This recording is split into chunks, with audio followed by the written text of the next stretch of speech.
The third tip to help you spread in the residue with a header, I'm going to suggest keeping the header full. It sounds obvious, but a lot of producers are still not pushing the headers fast enough. Okay? By keeping the header full, you're throwing more material at the choppers, more materials at the spreaders. It'll do a better job spreading material. Okay? We've got 108% engine load there. That's kind of a photo opportunity. You don't see that very often. And then this is it's not a good example, but it's a good example for a seminar. This is a CR960. I'll get into my thoughts and opinions on the New Holland headers here in just a minute or two. But this is a 42-foot honeybee front. And why in the world they produced offset fronts, I have no idea, apart from the fact that some people tell me that the unloading augers weren't long enough if they centered them. So if you're cutting up and back with the header and it's offset, it just compounds the problems from a point of view of trying to spread residue evenly across the header width. So you need centered fronts, you need high-performance choppers, hopefully ones that are going to do a lot better job than this one. So be realistic when you're selecting your fronts. All of the guys that I work with, 30 or 35-foot fronts are what they're using. There's very few guys going 40-foot because there's very few headers out there that can spread 40. I know there's manufacturers out there, MacDon makes a 45-foot head. Guys, you can't spread residue, in my opinion, consistently out to 45 feet. So 30 to 35, I think, is a realistic front width to be able to spread residue with the harvesting and the residue management technology that's available to most of you.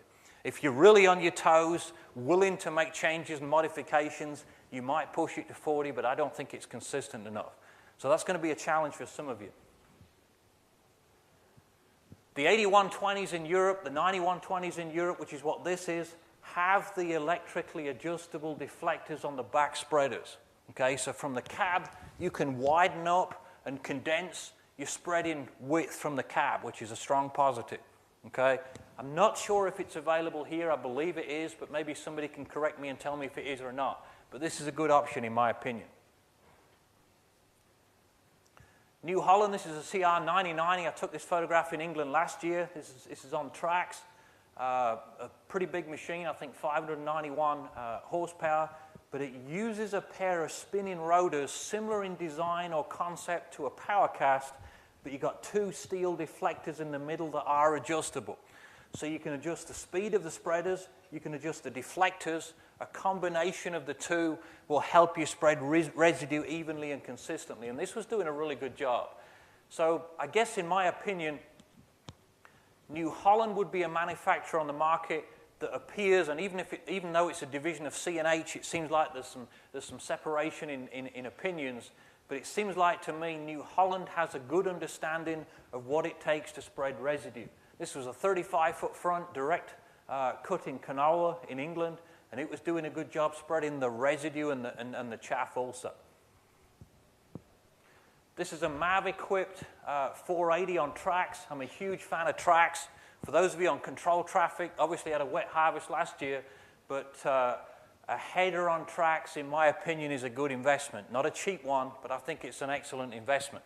A lot of the guys that I work with are actually running tracks on their headers and on the grain carts also. So 35 or 36-foot front in this example, Redicott MAV Plus, the big one again on this particular header, doing a good job spreading residue. So maybe it's not in the budget short term. This is one of the producers I work with. He's got tracks on his header, track tractor, and tracks on his grain cart. I'm a huge fan of tracks. I know you guys that are on control traffic, you need to be thinking about tracks, okay? Just a suggestion in passing, okay?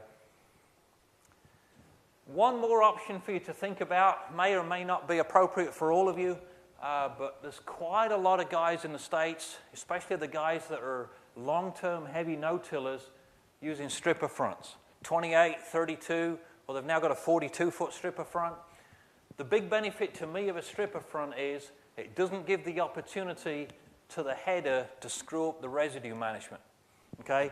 Even with a power cast tailboard, which as you see here, all the stripper front is taking in is the grain and the chaff, so all you're spitting out of the back of the combine is the chaff.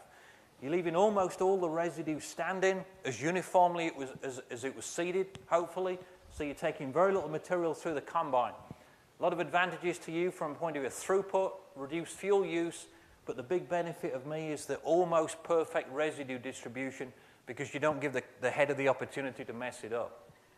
So a lot of the producers that I'm working with will use a stripper front.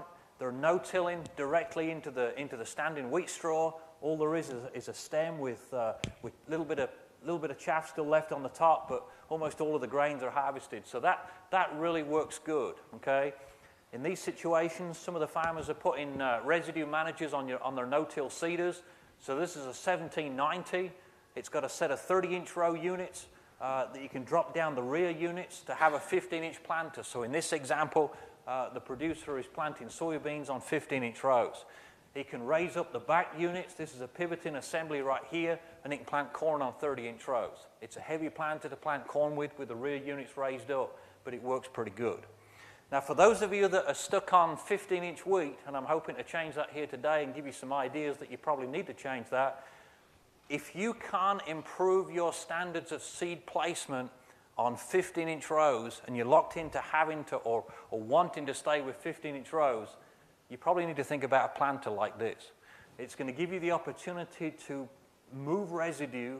You've got a better planter unit than a lot of what you have, and it's also going to give you very good seed placement, which is obviously going to be very important for your canola, perhaps dropping your seeding rates down, more consistent seed placement and emergence with your cereals, be good with a lot of other crops too. So just an idea, okay?